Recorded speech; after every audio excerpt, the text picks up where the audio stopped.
नमस्कार दोस्तों, आप सभी का मैं अपने YouTube चैनल में बहुत बहुत स्वागत करती हूँ। मैं हूँ शीला और हम पढ़ रहे थे अध्याय 2 बहुपद, जिसमें हम प्रश्नावली 2.3 का आज प्रश्न संख्या 4 करेंगे। हमारा प्रश्न संख्या 4 है, गुणनखंड ज्ञात कीजिए।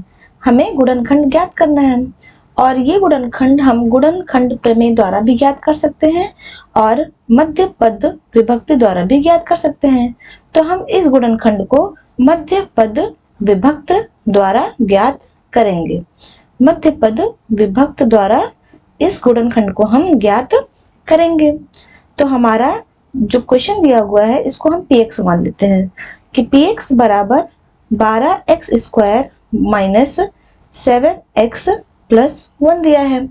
हमने पीछे मध्य भक्त विभक्त द्वारा किस तरह गुणनखंड किया जाता है इसके बारे में हमने पढ़ा है। सबसे पहले हम 12 को और 1 से गुणा करेंगे, तो 12 गुणा 1 यानी 12 एकम 12। अब इस 12 का हम लासा निकालेंगे, 2 छंग 12, 2 तिहाई 6 और 3 एकम 3। तो अब इस जो हमारी ये संख्याएं आती हैं 2 2 3, इसको इस प्रकार हम एडजस्ट करेंगे कि हमारा बीच का टर्म हमें मिल जाए। अगर आप 2 2 2 दूनी 4 4 करते हैं और 4 में अगर 3 जोड़ते हैं तो 4 3 हमारा क्या आता है, 7 आता है, जो हमारा मध्य पद आ रहा है। तो हम लोग लिखेंगे 12x स्क्वायर।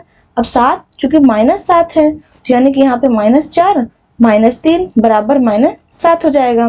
तो ये हम यहाँ पे इसको लिखेंगे -4x -3x प्लस 1, यानी कि -4x -3x बराबर कितना जाएगा, -7x आ जाएगा। अब बराबर, अब इन दोनों घरों को देखेंगे और इन दोनों घरों को देखेंगे तो इन दोनों में हमारा 4 और एक x कॉमन आ रहा है। यहाँ से 4 तिहाई 12 यानी 3 और एक x बच रहा है, 4 तिहाई 12 x गुणे x स्क्वायर हो गया, माइनस यहाँ पे हमारा 1 बच रहा है। अब यहाँ से हमने -1 कॉमन निकाला, यहाँ से 3x बच रहा है और यहाँ पे -1 बचेगा। आप इसे गुणा करेंगे फिर ऊपर वाला आ जाएगा, -1 गुणे 3x बराबर -3x माइनस माइनस प्लस 1 एकन्नम 1 आ जाएगा।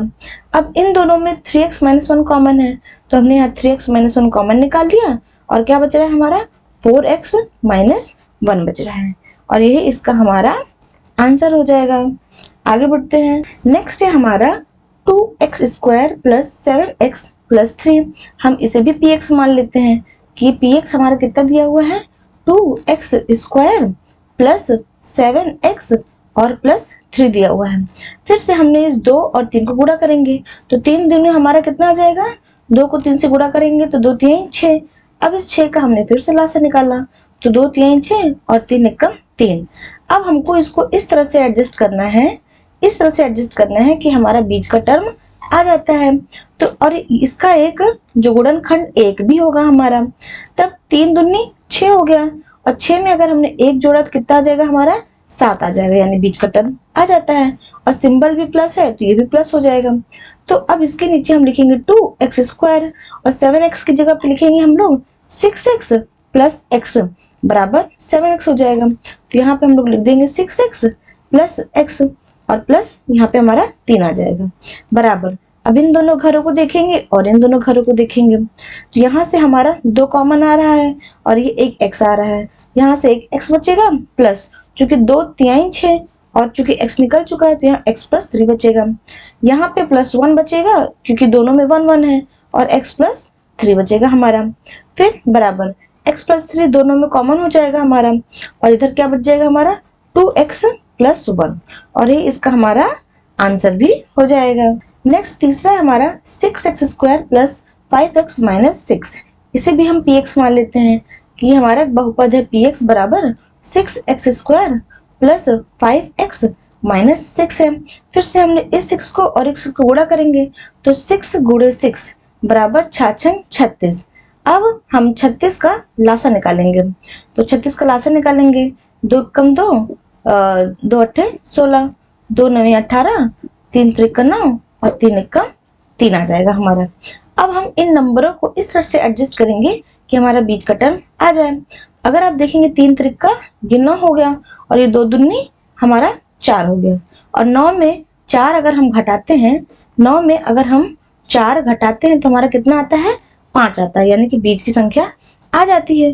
तो फिर हम इसको यहाँ पे चूंकि प्लस में है यानी कि 9x और -4x आएगा, तब उत्तर हमारा क्या आ जाएगा 5x आ जाएगा, यानी बीच की टर्म आ जाएगी।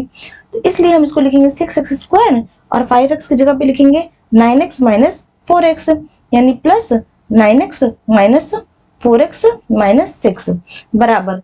अब इन दोनों घरों में आप देखिए और इन दोनों घरों में आप देखिए, तो यहाँ पे आपका चूंकि 3 मतलब 2 तिहाई 6 हो जाएगा और 9 का मतलब हो जाता है हमारा 3 त्रिका 9, तो यहाँ से 3 कॉमन हो जाएगा और x कॉमन आ जाएगा, और यहाँ बच कितना रहा है 2 कॉमन बच रहा है और एक x कॉमन बच रहा है। फिर प्लस चूंकि एक 3 चला गया तो यानी एक 3 यहाँ पे बच रहा है और x कॉमन हो गया। अब इन दोनों घरों में भी हम माइनस कॉमन निकालेंगे, चूंकि 4 का मतलब 2 दूनी 4 और 6 का मतलब 2 तिहाई 6, तो यहाँ से 2 कॉमन बच रहा है और एक 2 और यहाँ x नहीं है तो इसलिए x कॉमन नहीं निकलेगा। यहाँ पे हमारा एक 2 बच रहा है और एक x बच रहा है, माइनस यहाँ पे हमारा +3 बच रहा है। हमारा कितना बच रहा है +3 बच रहा है। अब आप देखेंगे इन दोनों घरों में तो हमारा 2x + 3 कॉमन बच रहा है, यानी कि 2x + 3 दोनों घरों में है, और इस घर में हमारा क्या बच रहा है यहाँ पे 3x और यहाँ पे -2 बच रहा है, और ये इसका हमारा आंसर हो जाएगा। नेक्स्ट चौथा क्वेश्चन है हमारा 3x² - x - 4, इसे भी हम px मान लेते हैं, यानी px बराबर 3x² - x - 4। अब हम इस 3 को 4 से गुणा करेंगे, तो 3 × 4 बराबर 3 चौक 12। अब इस 12 का फिर से हमने लासा निकालना है, यानी 3 चौक 12, 2 दूनी 4 और 2 एकम 2। अब हम इन नंबरों को इस तरह से एडजस्ट करेंगे कि हमारा बीच का टर्म आ जाए।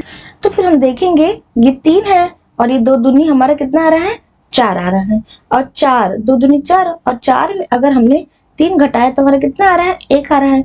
चूंकि यहाँ कुछ भी नहीं है तो इसका मतलब यहाँ 1 है, तो हमारा कितना आ रहा है 1 आ रहा है। चूंकि -x है तो यानी कि जो 4 होगा वो हमारा बड़ा होगा, यानी माइनस के सिंबल में होगा, यानी -4 और ये +3, तभी जाके हमारा कितना आ रहा है -1 आ रहा है। फिर हम क्या करेंगे ये 3x² लिख देंगे यहाँ पे, और -x की जगह पे क्या लिखेंगे -4x, और यहाँ कितना फिर +3x, और फिर यहाँ पे -4 आ जाएगा बराबर। यहाँ पे 2x है, यहाँ पे 1x है तो 1x कॉमन आ जाएगा, यहाँ बचेगा 3 और x, और ये -4 बच रहा है। इन दोनों घरों में +1 रहेगा और यहाँ पे 3x - 4 बचेगा बराबर। अब यहाँ पे हमारा 3x - 4 एक ब्रैकेट में आ जाएगा और यहाँ से x + 1 हमारा एक ब्रैकेट में आ जाएगा, और ये इसका हमारा आंसर हो जाएगा।